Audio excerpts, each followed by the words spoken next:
Drew, thank you. Well, potentially hundreds of thousands of dollars worth of drugs used to carry out executions were wasted. The death penalty, it's now on pause here in Indiana, but now that the state has run out of its stock of lethal drugs used for executions.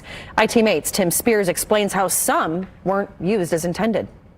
According to Governor Mike Braun, pentobarbital, the lethal drug Indiana used to execute Joseph Corcoran last year and Benjamin Ritchie last month, cost $300,000 per use. We knew the state bought at least $900,000 worth of the drug under Governor Eric Holcomb, and now the Indiana Department of Correction tells me 2 doses of the drug simply expired.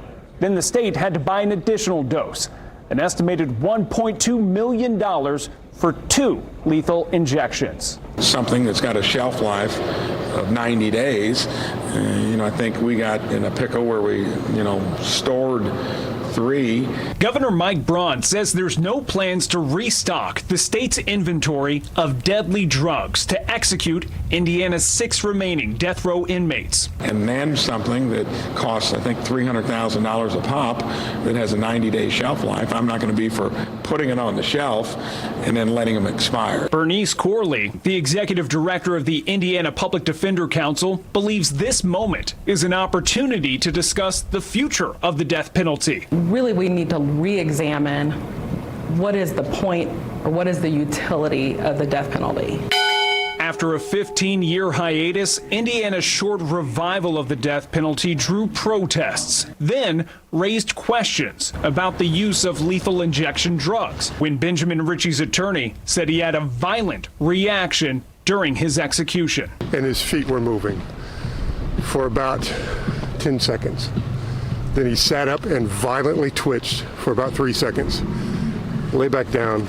Definitely a very violent twitch. The Department of Corrections tells IT8 Ritchie's execution was completed according to protocol. No media was allowed to serve as an independent witness. Governor Braun suggested, along with abolishing the death penalty, the state could consider alternate methods, like firing squad, which is used in other states. We got to address the broad issue of what are other methods, the discussion of capital punishment in general.